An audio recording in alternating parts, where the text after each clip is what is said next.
les Army Builders vont être contents.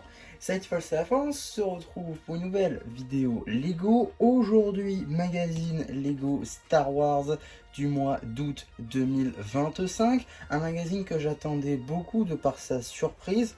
En effet, on est face à un renouveau, je trouve, dans le magazine Star Wars. On va en reparler tout de suite d'ailleurs avec donc la surprise, qui est donc la plus grande surprise du jour pour le coup, avec le Droïdeka, car en effet le magazine Star Wars n'est pas, on va dire, le premier à mettre des constructions dans ce magazine. C'est loin d'être nouveau, on a généralement des petits vaisseaux qui sont à une échelle beaucoup moindre qu'un polybag ou même qu'un set à l'échelle des figurines par exemple. Mais ici on a certes une construction, mais la construction du Droïdeka, c'est-à-dire un droïde qui fait partie de l'armée droïde. Donc ça peut être plutôt cool pour les amis builders qui ont besoin de plusieurs fois les droïdes. Donc pour le coup ce magazine peut être assez intéressant. 7 € pour obtenir le Droïdeka, alors que il vous ferait débourser, il vous ferait plutôt débourser 70 € pour acheter le set Droïdeka à une plus grande échelle pour avoir la petite version. Donc ça c'est plutôt cool. Et comme je vous l'ai dit, du coup cette version là est issue d'un set, ce n'est pas une surprise faite par le magazine et pour le magazine. Voilà une construction assez intéressante je trouve, avec donc ces petites pièces de griffes plutôt sympathiques en gris. Donc voilà, on peut également l'orienter un petit peu comme on veut. On a les petits bras articulés, des belles pièces assez moulées. On a donc les pistolets ici en gris avec des pièces de jumelles ici pour faire plus de détails encore. Les petites pièces de levier pour les antennes. Et ici voilà la petite arrondie qui est aussi représentée. Donc voilà, on va dire qu'il n'y a rien de sensationnel en termes de pièces, de belles pièces tout de même, hein, avec de beaux moules, je pense notamment aux pièces de bras qui peuvent être plutôt sympathiques, mais je pense que ce magazine contentera beaucoup de personnes, que ce soit, comme je l'ai dit, les army builders et également les gens qui veulent faire du part-out avec leur magazine. Ça peut être assez intéressant. En tout cas, personnellement, il m'a directement convaincu, et pour vous dire, j'hésite même à en prendre plusieurs, histoire d'avoir plusieurs Droïdeka, tout simplement. En tout cas, avec un, je suis déjà très content, évidemment. Avant de passer au magazine, j'aimerais revenir très rapidement sur un petit truc, un petit on va dire reproche que j'ai par rapport au magazine, c'est son prix. En effet, à part en augmentant, il ne bouge jamais. Et il y a une chose que j'ai toujours prôné, c'est quand il n'y a pas de carte, je ne comprends pas qu'on paye le même prix. En effet, il me semble que ça fait maintenant 2 magazines de suite, en tout cas dans la gamme Star Wars, qu'on n'a pas de carte dans le magazine, et pourtant on paye toujours 6,99 €. Ça voudrait dire que la carte n'a littéralement aucun prix, que ça ne vaut rien. Donc c'est un petit peu dommage, je trouve, que on ait du contenu en moins mais qu'on paye le même prix. Je trouve pas ça normal personnellement. Après, c'est mon combat, mais bon, soit.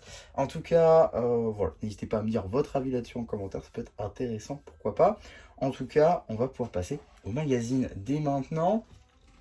Donc un magazine Lego Star Wars du coup, avec le fameux sommaire sur 2 pages, avec du coup les soldats de l'armée droïde juste ici, les battle droïdes. Donc le sommaire, tout ce qu'il y a de plus classique. On enchaîne ici avec donc une bande dessinée qui sera évidemment disponible sur la chaîne BD, Mandalorian en mission. D'ailleurs normalement elle sortira la même date que ce magazine. Donc j'ai pas encore réglé les heures, je sais pas si ça sortira à minuit comme d'habitude ou à 17h30 au moment de la vidéo, on verra bien. En tout cas pour le même jour, ça c'est sûr et certain, normalement. En tout cas on continue avec la bande dessinée. Également une petite publicité juste ici pour les sets de juin 2025, avec notamment le robot Dark Maul, le pack de combat des Death Troopers et Night Troopers, que j'ai très hâte d'ailleurs de prendre, et également le Microfighter de Plo Koon, c'est également que j'ai hâte de prendre. On en reparlera sur la chaîne une fois que ce sera fait. On a également la suite de la BD du coup, suite et fin peut-être. Suite et fin juste ici. Là on a un petit poster Droïdeka justement avec la grande version. Poster juste ici, Terreur à Mos Espa, qui fait évidemment référence à la série The Book of Boba Fett. Et de l'autre côté, on a la suite du coup du poster avec la grande version du Droid DK. Donc voilà. On a également l'abonnement juste ici, l'abonnement Novice, qui remplace du coup l'abonnement Padawan. Un peu dommage de l'avoir renommé, même si ce n'est qu'un nom, mais bon, pourquoi pas. Abonnement du coup. Ensuite, on a quelques petits jeux qui mettent en scène l'Empire juste ici. Là, il faut reconnaître des gens. Bon, voilà. Ici, on a visiblement un petit jeu sur le thème de l'attaque de Mandalore, j'imagine. Et ici, des petits jeux sur l'attaque des clones. On continue avec des petits jeux sur le village des Ewoks, peut-être. Et ici, encore des jeux sur le thème de notre Droid DK. Les instructions pour celui-ci qui seront évidemment disponibles sur Blue Chain. Ça, j'en ai pas parlé du petit paper bag. On va y revenir tout à l'heure. En tout cas, petit Droid DK enragé, donc qui est la deuxième petite BD, hein, seulement de 3 petites pages. Évidemment, elle sera aussi disponible sur la chaîne BD. Qui d'ailleurs, il y a un petit compte Doku à l'intérieur, compte Doku qu'on n'a pas revu depuis 12 ans, si je me souviens bien. Donc ouais. Également, juste ici, on a donc différents types de droïdes, en passant par les droïdes B1 qu'on connaît tous, qui n'a pas changé depuis 1999, les B2 qu'on a eu assez récemment l'année dernière, et donc le droid DK, pardon, qu'on a également re-eu l'année dernière, mais qu'on a eu surtout aujourd'hui dans ce magazine, et les droïdes vautours, qui sont donc des vaisseaux. Ici, on a une petite enquête pour pouvoir gagner des sets, mais surtout évidemment pour aider Blue Chain dans leur décision. Ça paraît évident. Par exemple, voilà, regardes-tu l'une de ces séries, c'est évidemment pour demander est-ce que vous voulez des figurines de ces séries-là. Voilà, par exemple, on a du The Mandalorian. Alors, Résistance, bon, je vois pas pourquoi, je vois pas quelle figurine on pourrait mettre.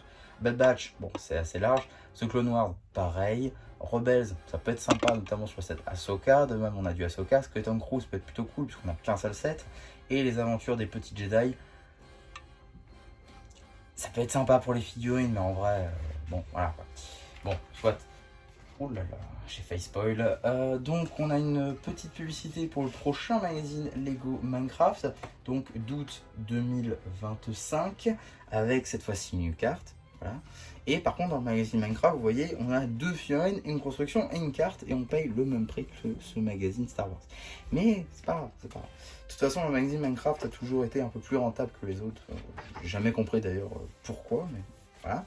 Également, petite publicité pour le magazine Marvel en général, qui donc prend Marvel Avengers et Marvel Spider-Man.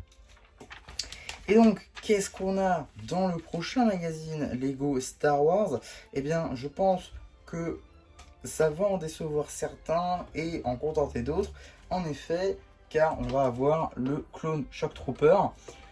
Alors, ça sort le 17 septembre, mais surtout, moi, ce qui, je vais pas dire qui m'horripile, parce que c'est un peu un gros mot, je trouve, mais pourquoi ressortir un Shock Trooper alors qu'on en a déjà eu un dans le magazine, on en a déjà eu un dans le Battle Pack, et bientôt on va en revoir un dans un mecha.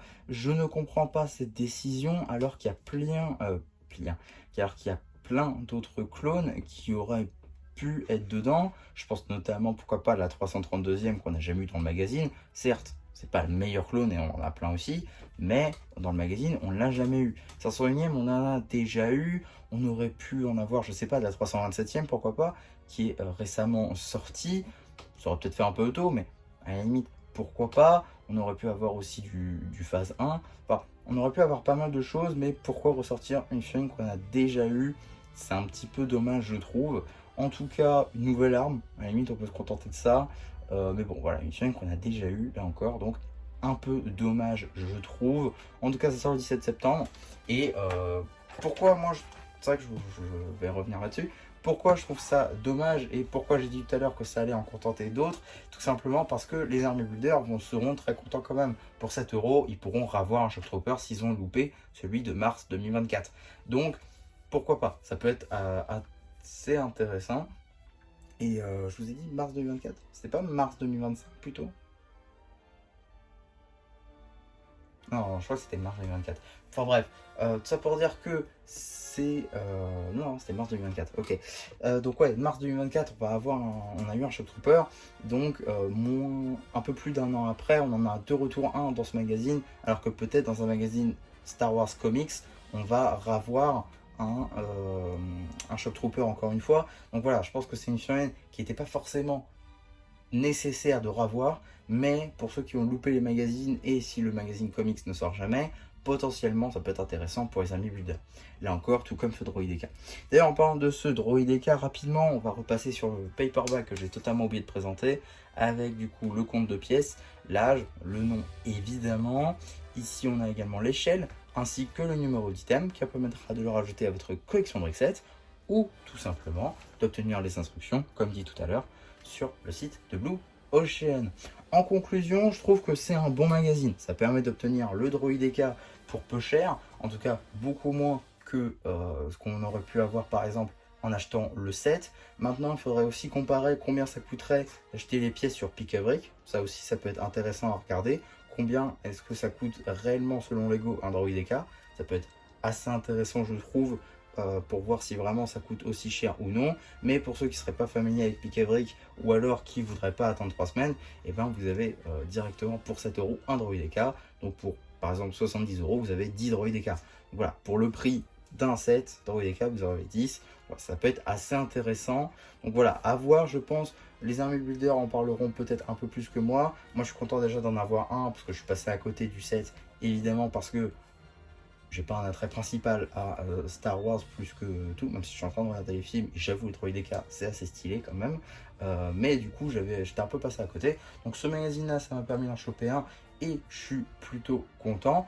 Voilà, je pense que vous l'aurez compris. En tout cas, un bon magazine pour moi. Si vous tombez dessus, je vous le conseille. Et si vous cherchez un cadeau pour un Army Builder, plutôt qu'un Battle Pack qui va déjà avoir en 5000 exemplaires, un magazine avec un Droideka, ça peut être assez intéressant. En tout cas, voilà pour ma vidéo sur ce magazine. J'espère que ça vous aura plu. Surtout, n'hésitez pas à me dire en commentaire. N'hésitez pas non plus à liker la vidéo, à vous abonner. Et voilà, bah du coup, si ça vous a plu, KODI, bye bye.